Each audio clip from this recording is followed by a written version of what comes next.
Today's episode is brought to you by Mazars. SoundCartel. How are you with feedback? Giving it and taking it? Well, if you're a leader or part of a team and want to improve business performance, you need to make friends with feedback. From SoundCartel, I'm Nicole Goodman, and this is Business Essentials Daily.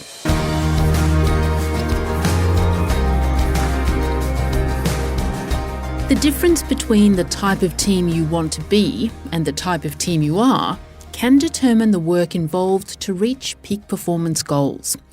Gavin, a partner and facilitator at Leading Teams, tells me that feedback is imperative to accountability and performance. But he begins by explaining the kinds of issues a business might be facing by the time they decide that change is needed. Many of the challenges or issues can be quite similar. So the term silos, or how do we foster collaboration? A lot of people or departments working in their own space and not necessarily understanding or knowing what else is going on with the rest of the business. Another one that comes up in terms of a behaviour that we notice is what we call third-party conversations.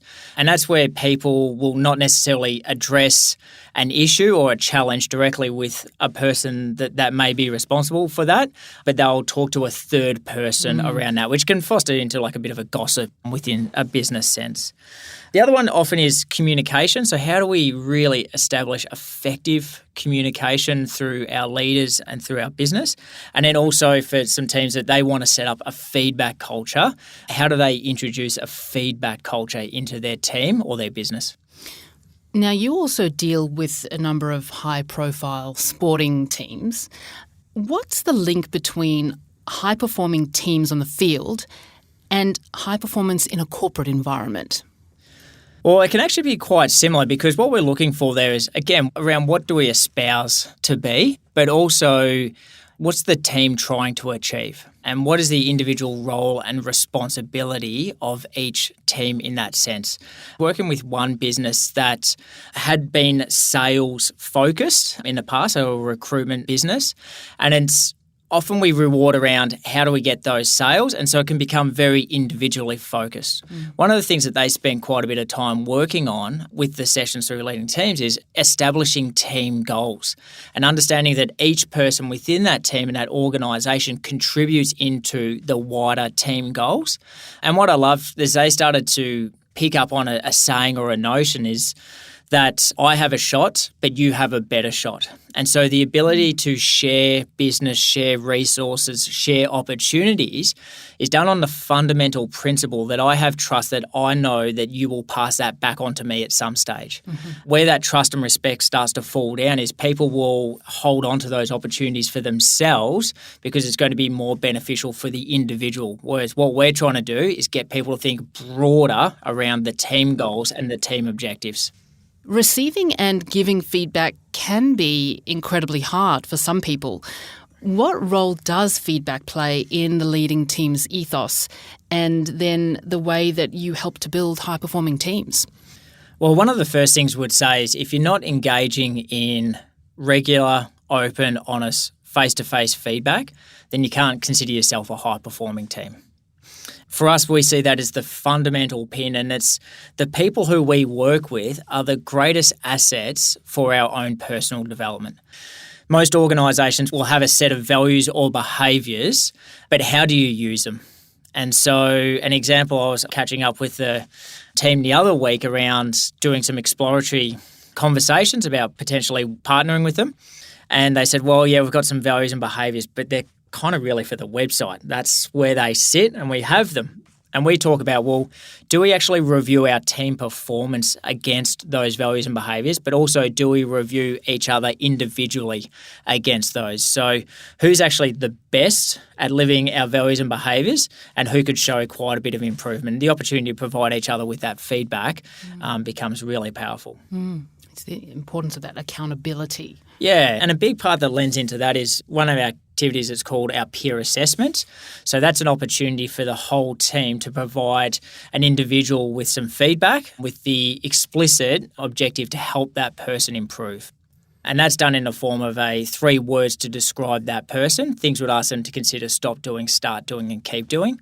And from that, it helps them form a really clear action plan that they can put into then see their development and see their growth, and helping them become the type of person or the type of leader that they want to be. I think where people might struggle with the giving and receiving is it's probably got a bit of a dirty name in a lot of organisations in the past because it hasn't necessarily been done well. And earlier I talked about having a real strength in the relationship. And for us, if you don't have strength in that relationship, then there's almost no right way to give feedback, because the person receiving the message won't have built the trust and the respect and take on the genuine nature around that.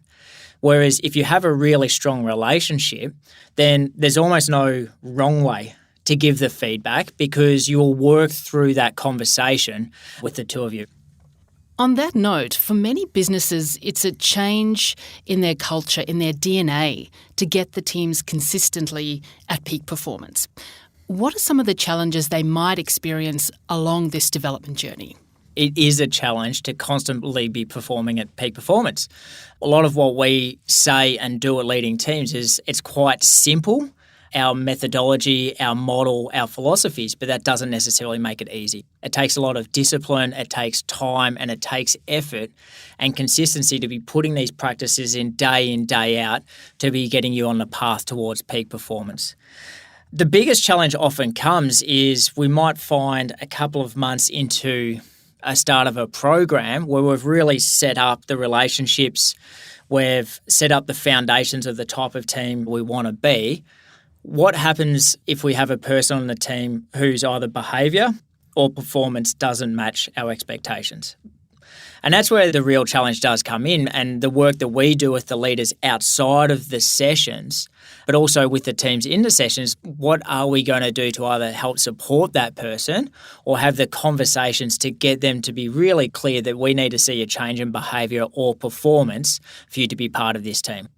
It's really hard to find any significant personal growth or personal development without a bit of being uncomfortable.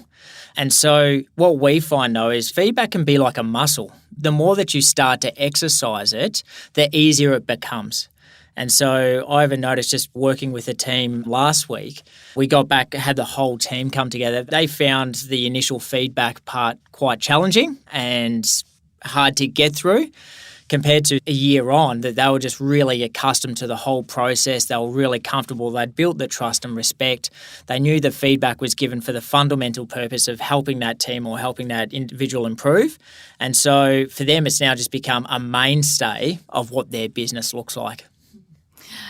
And Gavin, lastly, what role does leadership play in the strengthening of culture and development of high-performing teams? I made an observation recently that a lot of people get placed into leadership or management positions because they might be a really high performer within their designated field, but they haven't necessarily had any skills or training or support in how to lead a team or develop people.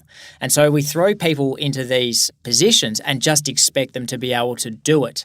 And it's a real skill, and it does take a lot of support, and that's where we feel like we can come in and really help and work with those leaders. But fundamentally around the culture piece is we like to break it down into 3 key areas. The behaviours that we have, well, first and foremost, we need to role model those. Because have you ever tried to ask somebody to do something that you're not prepared to do yourself? It often doesn't have a lot of weight. So we'll talk to the leaders around, you have to be the absolute best at living the values and behaviours of your team or your organisation. Secondly, what actually gets rewarded around here?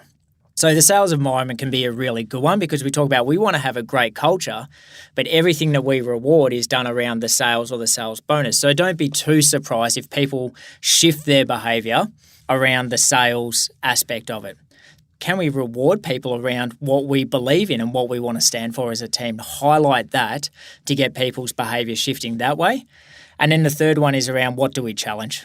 So if we see behaviours that are not in line with what we've agreed on as part of a team, do we challenge those? Do we pull them up? Because you've probably heard this line before, that the behaviour you walk past is the behaviour you accept. That can be often the most challenging one for a lot of leaders, is around how do we actually pick people up on those behaviours. But again, understanding that we've agreed as a whole team on these are the behaviours that we have as a team, and having the relationship to underpin that we know that we're doing this to help the team improve.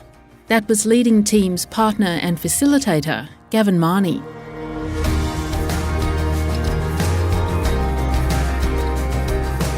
This episode of Business Essentials Daily is produced by the team at SoundCartel. Thanks for listening. I'm Nicole Goodman. We'll bring you more Be Daily tomorrow.